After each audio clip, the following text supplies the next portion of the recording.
I'd like to call to order this regular meeting of the Council of the Village of Chase, held here at the village office and via Zoom, today, May 27th, 2025 at 4 p.m. I need a motion to adopt the agenda. Councillor Herman, Councillor Conant. Any discussion? All in favor? It's carried. 3.1, adoption of the May 13th minutes. Councillor Torban, Councillor Stevens. Any discussion on that one? Okay, all in favor? That's carried. Public hearings, none. 5, public input on current agenda items. This is an opportunity for members of the gallery to provide input on items on this agenda. And how many people want to take advantage of this? 1, 2, 2. Is anybody on Zoom? Okay, so which one of you wants to go first? Okay.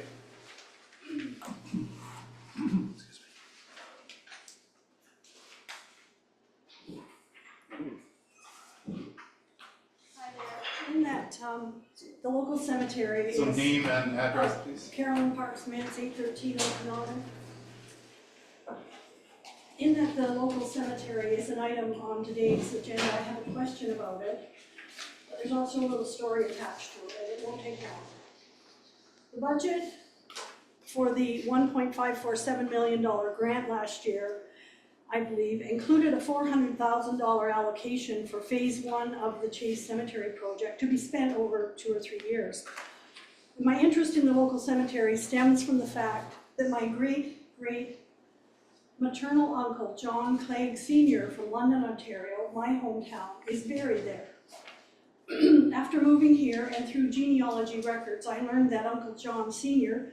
and his son, John Jr., were early citizens of Chase, establishing a harness making and shoe repair business on 2nd Avenue in about 1901. As pictured and detailed in the book by Joyce Dunn, my great uncle is in here with his son and family, and it's in the museum as well on video. Anyhow, the other thing is he was also written up in the Chase Tribune of 1918. There's a picture of him right here, and it does look like him.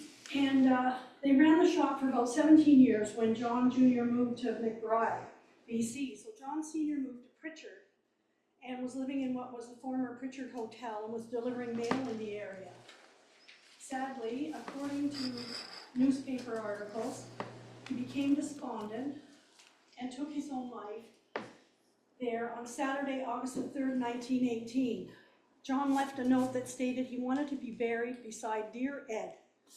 And the newspaper article, there's one there, and there's a couple of others I have, stated that he was anxious to be buried in Chase, where his body was taken on Monday, August 5th. It also noted that authorities were unable to locate any of his relatives. Well, they should have asked around Chase, but anyhow. Whatever marker was placed at his burial site, it no longer exists, and I have been unable to determine where Uncle John was buried, as old records are not available. Hence my question. Will there be a memorial wall installed at the Chase Cemetery in order that we can mount a plaque in his memory? Hopefully sooner than later. We're not getting any younger ourselves. I learned earlier this year that sadly nothing was planned for the cemetery, whether an upgrade to a memorial wall, but I'm asking that question today. Okay, so staff has taken that question and they will undoubtedly get back to you on that. Thank you. So who's next? Name and address, please. Heather Strack, 317 Lakeshore. So I have a question. I just recently became privy to some information that a home that is a residential home is now going to be put forward as a rental, temporary permit rental. And I'm just have not been notified about anything like that, and I'm adjacent to that property. I understand that some of the other neighbors were notified, but this is the first I heard about it, and I'm just wanting to know what kind of conditions that are set up for that, what's going to be happening, how's it going to be monitored, you know, what happens if the rental proceeds past 3 years and an extension is another 3 years, and where to go from that. So I'm really just looking for information with regards, because it's going to relate to my property. Okay, thank you. And you'll probably get some of that when we get there. Do we have anything else from?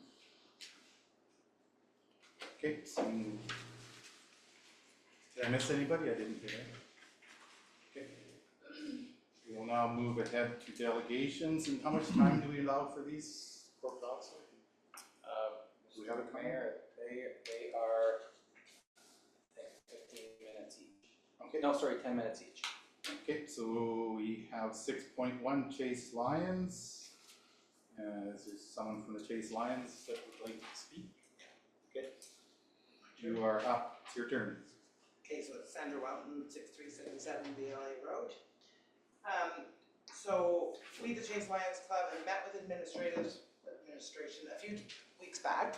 We've met with them many times since February of 2023. We have discussed being a delegation, but during our meeting we concluded that it was not necessary to be a delegation, but apparently we were put on anyways.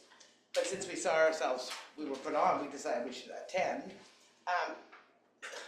Once again, myself and Karen have met with them at least 4 different occasions, many times before, looking for council's input and directions as to whether or not the public bathroom project should be a go-ahead. It seems to us there's a huge lack of communication amongst yourselves as council and administration, because we're not getting any feedback. This is now the 3rd summer that this has been in the works, and we have no results. Like, we started this in the spring of 2023. So our club jointly feels that if the washrooms are not going to move forward this year, we're just gonna remove our financial backing. Like, we just don't know what else to do, because we feel this project was a great idea, but we feel it's become stagnant. Like, we're seeking council's direction as to if they feel that this is something they wanna do, but we need to set a timeline, like, for a final decision. Cause we just feel like we're just spinning in circles, and we've got, you know, the general public asking about them, and we're at a loss as to what to say, right? So we want a simple bathroom, as we've stressed to administration. We just don't want fancy, we just want somewhere that there's a bathroom. And so we just wanna ask mayor and council, like, can you guys tell us, is anyone interested in moving forward, or should we just move on to other things? Yeah, I think you'll have an answer soon. Well, the club has kind of decided, like, we'll wait till June 30th. If you guys, council or administration, nobody moves forward, there isn't a final decision, then we are just gonna pull the funding and we're gonna use it somewhere else. Which would be sad to see, but it's just a moot point, like, nothing's happening. So that's our input. Okay. And is that it? Yeah. You done? Well, Okay. it says bathrooms on there, so we assume that's what it was about, because that's what we were put on there for. Okay. Perfect.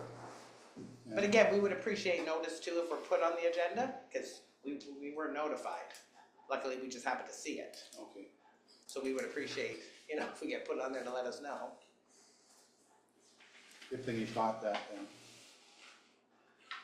So, is that everything you wanted to say at this time? Yeah, well, we would appreciate some feedback from you guys, but it doesn't sound like we're gonna get any. Yeah, well, I think you'll have an answer soon.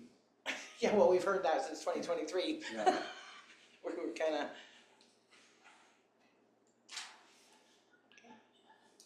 Okay, thanks for coming. We will now move on to 6.2, Jenny Lines. Is that how you say your name, Jenny? And can you hear Yes. me? Good, Jenny? Am I good? You got my audio? And your name is Jenny Lines, did I get that correct? Yes, that's correct. Okay, so you have the floor. Awesome. Well, thank you so much. Honored to be here today. I am providing a project update on the Chase East project for the Ministry of Transportation. I have just a few brief slides, and then at the end of it, if you have any questions, I'm happy to take them from Mayor and Council at this time. So bear with me while I share my screen for you. Can I mention, I think I see someone else on that's also here from, is it? Yes, Jennifer Fraser is also attending. Okay. Okay, you can see my screen. It looks like it's there for you. Awesome. Okay, well, thank you very much for putting us on the agenda today. I really just want to provide the project status update of the Ministry of Transportation's Highway 1 Chase East project. I do want to acknowledge that this project is on the traditional ancestral lands of the Secwepemc people.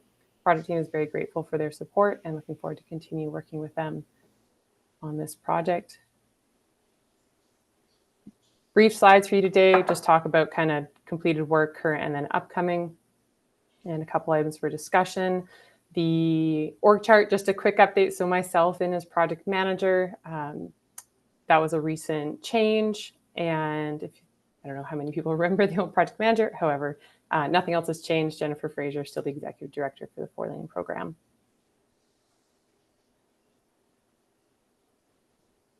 So recently completed work, so everybody is up to speed. So in April, as you've probably all noticed, Highway 1 traffic flipped from kind of the below alignment there where the excavator and trucks are on the left on the photo up to crossing over the New Brook Drive structure.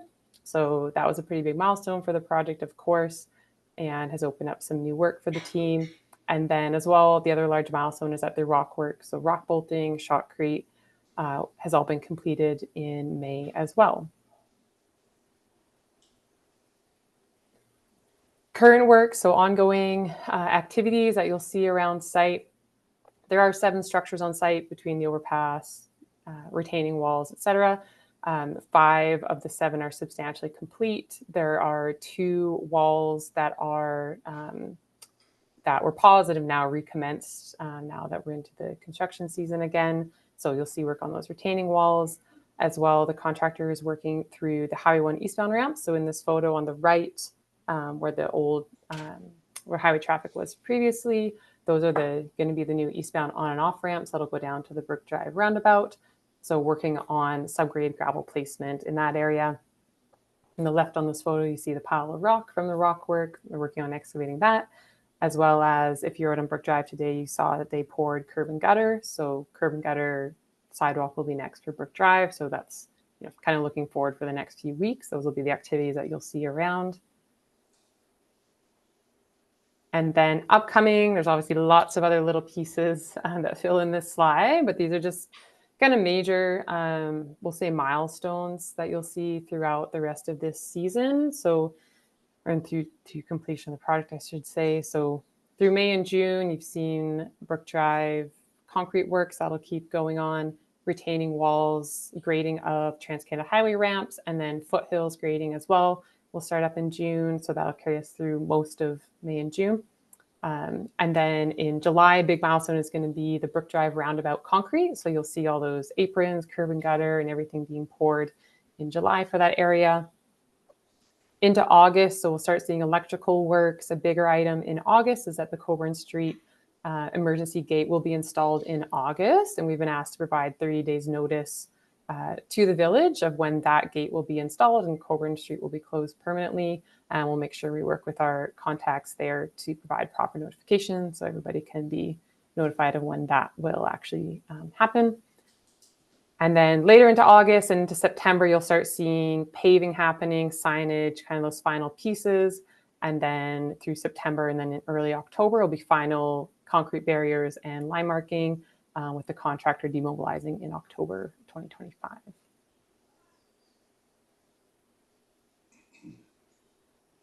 Couple minor items, traffic impacts is always a question, of course, rightfully so. The current setup will be the setup for the remainder of construction here. So single lane each direction, minor stoppages as operations need, up to 5 minutes. If there's any changes that are needed for operations, those will obviously be posted through Drive BC. and communicated that way. We are still using the Chase Sunflower as well, and the project website is kept very up to date with frequently asked questions updates, any operational changes, things like that.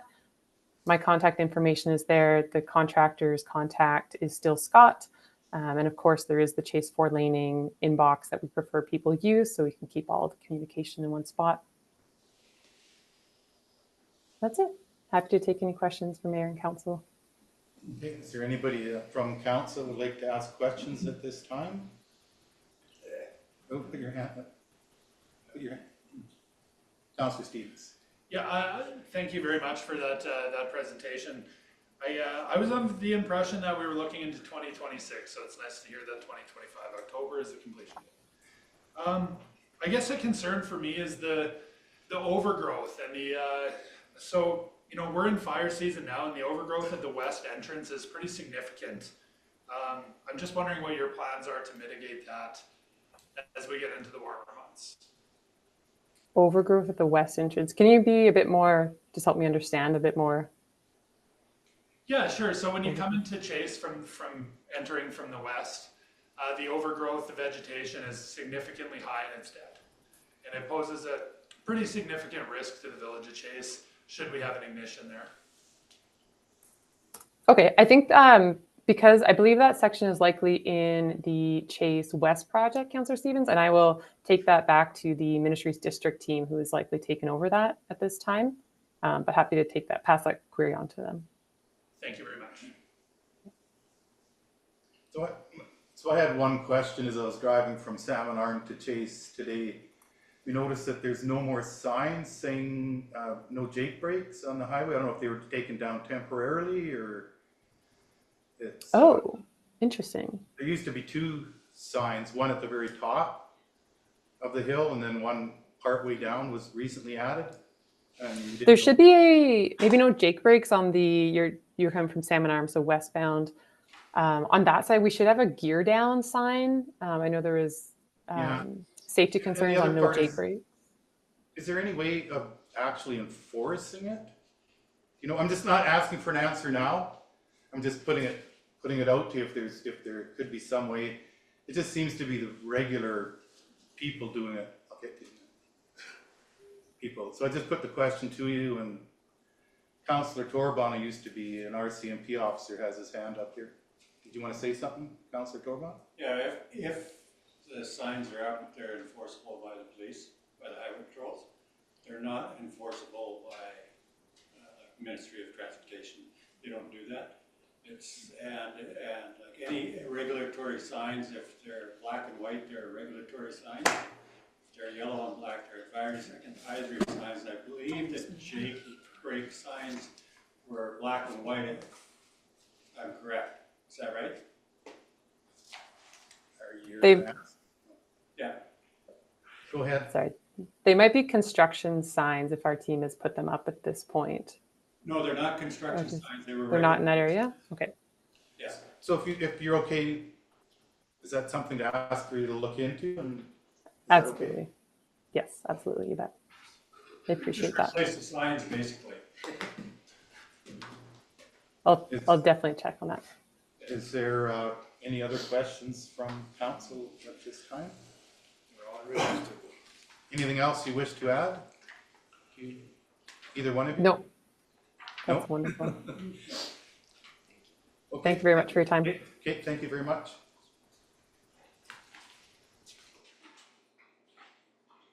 That was 6.2. We go on to 7 reports. Mayor's reports first. May 14th, I attended the TNRD Parks and Trails meeting. May 15th, the TNRD regular meeting, and had a presentation by the Forest Enhancement Society of BC, and they are currently reducing the fuel in the forest using aero trucks to pick up the fiber.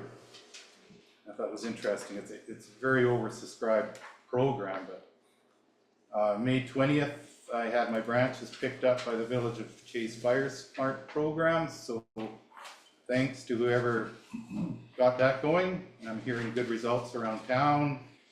And later on in the day, I attended the Shuswap Trail Alliance AGM. May 22nd, I went to the Village Public Works Open House. And to our Public Works Manager, great job. Like to anybody, I heard anybody that came were actually very happy. They were happy with actually looking at the water treatment plant and the booth from the TNRD to do with recycling and garbage was very informative. And the questions and the answers were very good. So, and I think everybody that came got good answers. So thank you very much. May 24th, I attended the Alzheimer's Walk. And then I attended the school PAC rally where they were voicing concerns regarding cutbacks to the school system. May 25th, I attended the District of Logan Lakes open house for the reopening of their trails after the wildfire and talked to many residents about other issues. And apparently they don't even have a hospital in Logan Lake. They just have an ambulance service. May 27th, today, had the regular monthly meeting along with the CAO with Nisconleth. Some of the issues discussed were our Voyant Alert. Is it this Friday we're doing a test? That's correct, yeah. That Test, and they were 155, yeah. they were very interested in the Voyant Alert.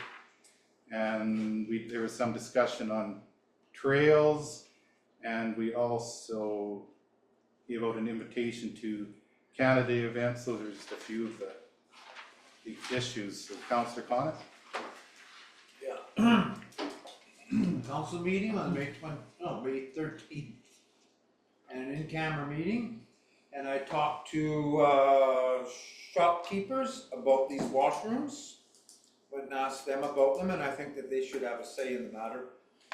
They're the ones that deal with a lot of this. And I'd like to make a motion that we don't do any more of these reports, we just hand them in to the CEO and then staff and you're chatting about your birthday parties that you went to and that. That's your report? That's it, yeah. Okay, Councillor Herman? Mine's pretty short and sweet. May the 13th, a regular meeting of the Village of Chase. May 15th, I attended the movie Incandescence that was at the hall, presented by the Climate Action Society, which was awesome. Or no, Chase Environmental Action Society, sorry. And May 24th, I attended the Alzheimer's Walk, and we had an amazing turnout for this town of Chase, so that was fantastic. Thank you. Councillor Stevens? Yeah, thanks. I attended the last regular meeting and in-camera meeting of council, regular contact with PAC members regarding funding cuts. I touched base briefly with the Rec Society, followed up with staff on a few administrative items. I reviewed the slide deck from FireSmart BC that was delivered to the Municipal Insurance Association of BC.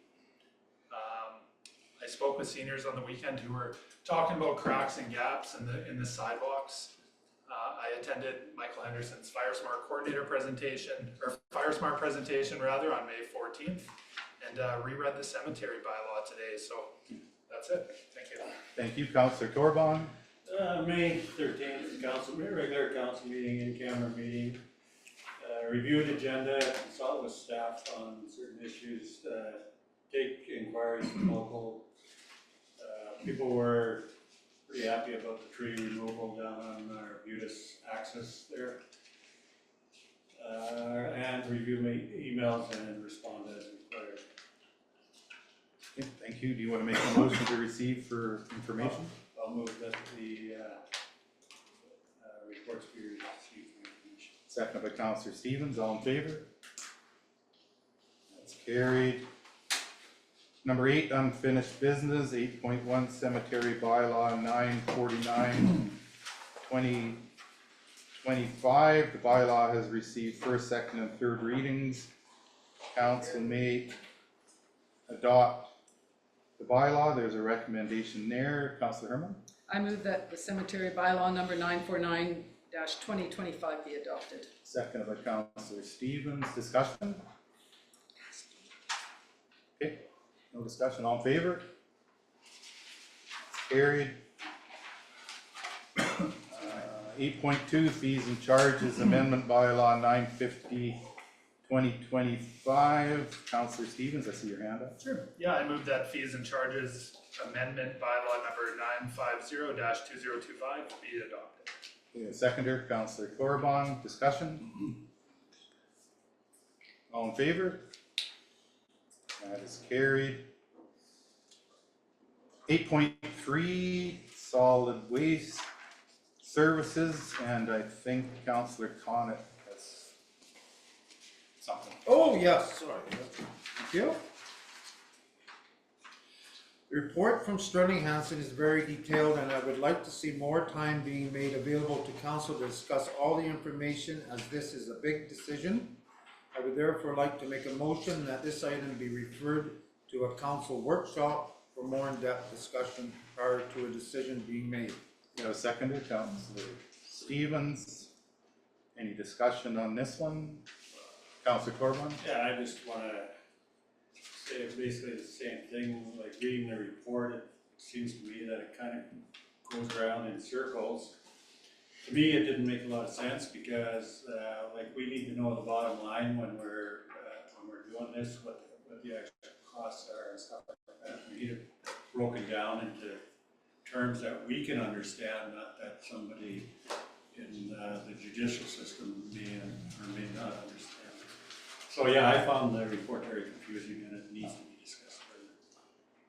Councillor Herman? I read the report and I agree, it was a little bit, there was a lot to it, but I was thinking that we're issuing a request for tender, doesn't mean we're ordering it, right? We're just getting the details on how much one would cost, or is the tender purchasing it through the? I'm gonna refer to Yeah. our public works manager.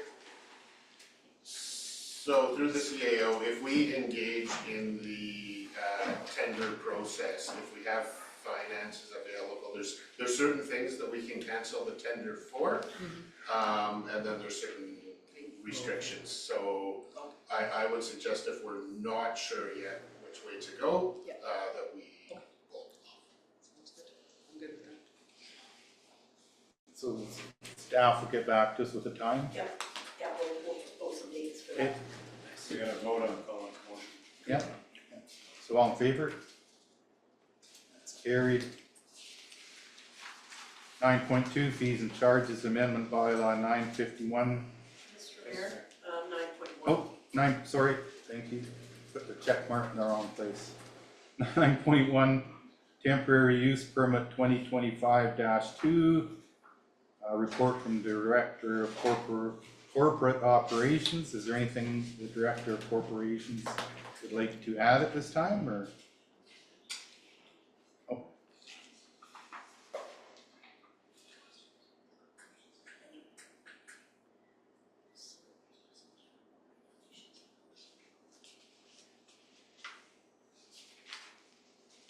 Yes. Mr. Mayor, I will draw council's attention to the applicant, Ben, he's on the Zoom call, just letting you know that, Oh. that he's on at the meeting, he's a participant. And I guess to answer one of the public's questions during the information, item 5.1 item 5, public input on current agenda items. Ms. Strack had some concerns and questions about this temporary use permit on council's agenda today.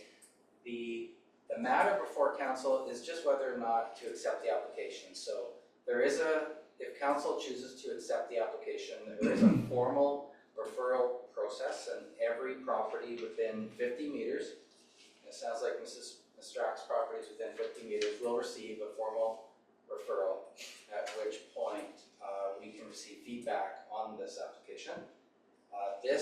We're not asking council to approve anything tonight. The approval, if it proceeds, would be on June 10th, so the next meeting. There's also a requirement to post it in the Sunflower for 2 consecutive editions. And so it's well advertised. The reason that this application is a temporary use permit and not a zoning amendment is for a couple of reasons. One is temporary use permits can be achieved quicker, and by the sounds of discussions with the applicant, there is some urgency to this matter. The second reason for this, using a temporary use permit, not a zoning amendment, is that this is a bit of a departure from council's zoning bylaw, which says that short-term rentals are an accessory or an ancillary use in a house. And what this applicant is looking for is to use the whole house as a short-term rental. So because it's a little bit different, it's just being treated carefully, and there's a suggestion that we try it, and that's why we've sort of recommended this path. Thank you. And so through the staff, is it proper to ask the applicant, since they're here, if they want to say anything, or is this not the time? You can, if council has questions. And the name was Ben? He's up there. So Ben, do you want to, since you're the proponent, we're going to give you a chance to say a few things if you wish at this time. Sir, thank you for this opportunity. Can you guys hear me okay? Yeah. Great. So yeah, I'm a family physician in Chase. I have been for the last 7 years. And the thought was to purchase this property on Lakeshore Drive as an opportunity to bring locum physicians, residents, medical residents, nurse practitioners that frequently come in for 1 to 2 weeks at a time, sometimes even more, and have a place for them to stay. And hopefully entice them to see the beauty of Chase right on the lake there, and get them thinking about potentially, considering living in Chase long term and moving maybe a practice inside. I had a similar experience as a medical resident when I lived in Nakusp. A physician owned a house separately where I got to stay, and it was really nice, and it almost convinced me to go to Nakusp instead of Chase. So that's the essence of this proposal. The idea would that, because they're short-term visits, it wouldn't be a long-term rental. The way the house is set up, it's not like there's a basement suite or a separate living quarters. It's all one, so it's not an opportunity to have a long-term rental or have me have more of a longer-term situation. It's kind of the whole house or nothing, basically. So the urgency, the urgency that's expressed is more or less that the house is for sale right now. And so if I want to go ahead with this purchase, I am awaiting for approval of this temporary use passage to actually purchase the home. It's still in the works. Any questions about that? Oh, and I will add that, again, this is a 3-year approval just to test to see if this is even effective or not. In order for me to afford it, I would need to have the opportunity to potentially have other short-term rentals as well. I just want to be very open about that. But the primary goal is to have physicians, professionals in the medical world to stay there for a good chunk of the year. Okay, thank you. And I'm going to ask staff. That's probably good for now, I think. There is a. Thank you very much, and it's great. We're going to probably make a motion here in a second, but it's great to have doctors in this town, and what you're doing is probably a good thing. So there's a recommendation there. Someone, Councillor Torban? I'll move that council accept the application and direct staff to complete the referral process and prepare a draft temporary use permit that would allow a short-term rental as the primary use on an R1 zone property. I have a second. Councillor Stevens seconds that. Discussion? Councillor Stevens? Oh, thank you, Mr. Mayor. I was just going to say that in the history and background, and like we heard today, the goal is to support physician locums and nurse practitioners. We owe it to our community to explore more ways of attracting healthcare professionals, and I think this is awesome. So thank you very much. That's all, Mr. Mayor. Thanks. Councillor Torban, did you have something? Yeah, it's basically the same thing, and even at one point, we're looking at, there was a suggestion that we buy a house for doctors to stay in, So this is right up our alley, as, you know, have the rental available for doctors to stay in, and we do need physicians in town.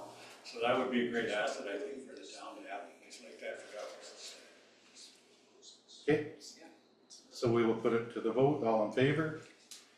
That's carried, and staff will be contacting you. Yeah. Thank you. Great, thanks so much for your time. Yep, thank you. Now we're on to 9.2, fees and charges amendment bylaw number 951, 2025. There's a report from the CFO. And is the CFO? Right there. Right there. Oh, there she is. Is there anything you wish to add, CFO, at this time, to your report? I would like to add that the second part of the fees and charges bylaw, which is for the sewer bylaw, it's part of the same bylaw, but it's the sewer, there's no change in rates. It's just a change in wording to match with the regulation bylaw that you're gonna see after this one. That's 9.4 you're talking about? The sewer one? 9.2. She means yes, Yeah, it's part of 9.2, Mr. Mayor. Or 9.2? Yeah, it's part of she's 9.2. referring to the changes in the fees and charges. There won't be any changes in the sewer rates. However, there's some language changes to be in line with item 9.4. Yes. Thank you. Okay, so there's a recommendation there. Councillor Herman? We're on 9.2, right? I move that council give first, second, and third readings to the fees and charges amendment bylaw number 951-2025. We have a seconder, Councillor Stevens. Discussion? Okay, seeing none, all in favor? That's carried. 9.3 Waterworks Amendment Bylaw number 952, 2025, and there's a report from the Director of Corporate Operations. Is there anything you wish to add at this time?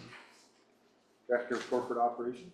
Yes. Thank you, Mr. Mayor. So, you know, the village has a number of utilities. We have a water, we have sewer, and solid waste.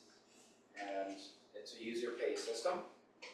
And if our premise is that the more that pay into the system, then the less individually it is.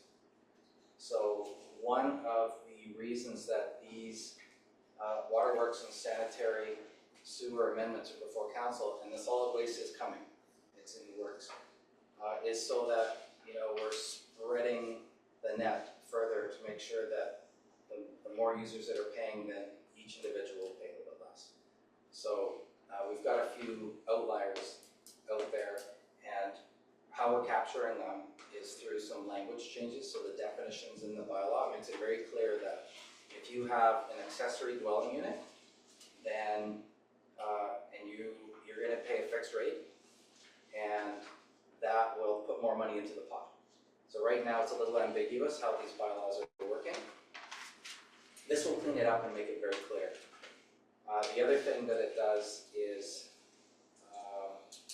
you can't escape. If there is a service that's available to your property, then that's another trigger for the user to pay.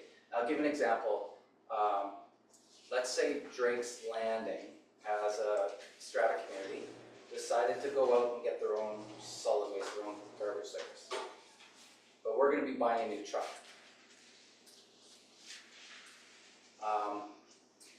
That's not fair to everyone else that's paying into the garbage system. So these other, like a mobile home park, could do the same thing. You know, they could pick and choose. They might not want to pay for solid waste, but we're paying for a truck, we're paying for staff, we're paying for maintenance, we're paying for fuel. We're paying like all the overhead that should be paid for by everybody that can benefit from that chase. And the same with the water. So right now, this, like another example, so the house on 4th at Burke, they could phone in and say, I don't want to pay for the water because I don't have but the water main runs right by their property, and it's for sale, and they're saying in the ad that it's a service property. So why should they be allowed to opt out? So this just tightens everything up. And it's not a big change, it's a minor change, it's language, but it's equitable for all the other users that are paying into the system. And it's just, makes the pot a little bit bigger and makes everybody pay a little bit less. Okay. So that's fair. Yes, thank you. So, there's a recommendation there. Does someone want to make that one? I'll make that. Councillor Torban? Council give first, second, third reading to the Waterworks Amendment bylaw 952/2025. Is that a seconder? Councillor Herman, discussion? Seeing none, all in favor? That's carried. 9.4 sanitary sewer amendment bylaw number 953/2025. There's a recommendation there. Councillor Stevens? Yeah, I move that council give first, second, and third readings to the sanitary sewer amendment bylaw number 953-2025. Seconded, Councillor Torban. Discussion? Councillor Connaught? Sanitary sewer, yeah. How is this sanitary sewer amendment dealing with the Adams Lake band because their sewage comes over here? How are we getting, are they getting charged? So, Mr. Mayor, through Councillor Condit, Or are they still, sorry, they actually do pay for their sewer under our fees and charges, similar to other users based on a unit charge. But what we're in the process of right now is working with them to update the agreement that we have with them. So outside of these bylaws, we actually have a separate agreement with Adams Lake Indian Band to take their sewer, and that outlines a lot of the rules around how that works. So it's a very old agreement, so we're working on updating that agreement, and it could change some of the rates once we have that agreement in place. well, I hope it changed the rates, they should be paying a little bit more. But they're expanding and building and building and That's building, and true, it's all yeah. coming over and it's going into our little tiny system here, eh? And that's true, and so we're working with them because they know how much they're expanding, how quickly they're expanding, and that's one of the talking points that we have in the discussions with them about the agreement. Because we need to make sure that, we can accommodate their expansion, and still accommodate our own expansion. So that's all part of those discussions. And I think Councillor Connaught, when we talked about it years ago, both sides wanted certainty. They want certainty because they don't know if they can expand, and we want certainty as well. Any other discussion on this one? All in favor? That's carried. 9.5 School District 73 District Parent Advisory Council request for support. What does council want to do with this one? Councillor We should do something, we should, write a letter or, throw a rock or whatever, eggs. Councillor Stevens is ready to make a motion. Is that okay, Councillor Connor? Yeah. Okay.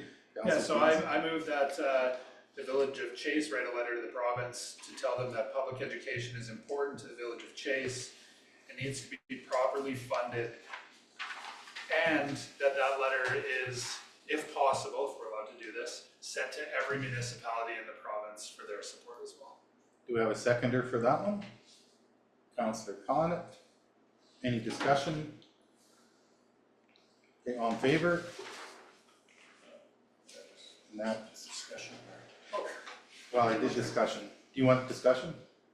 Well, I was just gonna say, I'm pretty sure this letter was sent to the municipalities as well, it's not just for Chase. Sure. So I think they've already sent it, and I just wanted to say that this needs to be started at the top, so basically we need our representative, Ward Stamer, to get this, discussion into the legislature, right directly from here, rather than taking the steps up the ladder, just go directly to the legislature and get it done there. Because that's where the action's gonna happen. It's not gonna happen down here or with UBCM, it's gonna happen in their discussions with the legislature. Counselor Stevens? Can we make an amendment to the original motion then in that form with taking into account Councillor Corbon's experience with council? I'm gonna ask staff. If I could just add, Mr. Mayor, with respect to this, so this letter most likely for sure has been sent out to, now this is from the school district 73, so it only had been sent to school district 73 municipalities. However, I think what Councillor Corbon is saying is that other DPACs have sent letters similar to this to their municipalities within their areas. The letter that Councillor Stevens is suggesting is our advocacy, and that would not have been shared yet because we haven't written it yet. So I think it's appropriate if we do CC all municipalities in BC and the MLA. So that covers Councillor Corbon's. Nice. Yeah. So Councillor Stevens has a small amendment to his motion then, to add our MLA Yep. Yeah, great. as well? Yep. And for discussion, I actually saw that it's already been, in the legislature, it's already been being discussed. Yeah. So what do we have a motion? You just made it. Yeah, but I just like to get them read out. Basically, what I've got is that we write a letter to the province, and that would basically be to the Minister of Education, and I'm assuming CCing, I'm gonna say this, and hopefully council's okay with it, the Premier, to tell them the public education is important to the village of Chase and needs to be properly funded, and that letter also go to our MLA. Is that And what- sent out to all the municipalities in BC. Perfect. Okay, any more discussion? All in favor? That is carried. And we have number 10, notice of motion. Anybody have a notice of motion? Any hand? Oh, Councillor Stevens? Yeah, I'll, I guess at the next council meeting, I'll be bringing forward a notice of motion to discuss removing council reports from our agendas. Second that. Me too. There is no discussion. Just a notice of this. Number 11, opportunity for public to speak on municipal matters. This is an opportunity for members of the gallery to provide input on any municipal matter. Is there anybody here that would like to speak? Come on, Bill. Bill, say something. Okay, I don't see any. I'd just like to fool you guys once in a while. We appreciate it. Okay. So we're not seeing any. We will now. Mr. Mayor, Oh, anyone sorry. on Zoom? Is there anybody on Zoom that wishes to speak at this time? Yep. The only ones that Okay. is a reporter. I hope I'm raised. Okay, seeing none, we are going to go in camera, and who wants to read this out? Councillor Herman? I move that council recess to an in-camera meeting pursuant to section 91 of the Community Charter, paragraph K, negotiations and related discussions respecting the proposed provision of a municipal service that are at their preliminary stages and that, in the view of council, could reasonably be expected to harm the interests of the municipality if they were held in public. Second by Councillor Stevens. All in favor? Carried. We're gonna recess for 5 minutes, and then we're gonna go in camera.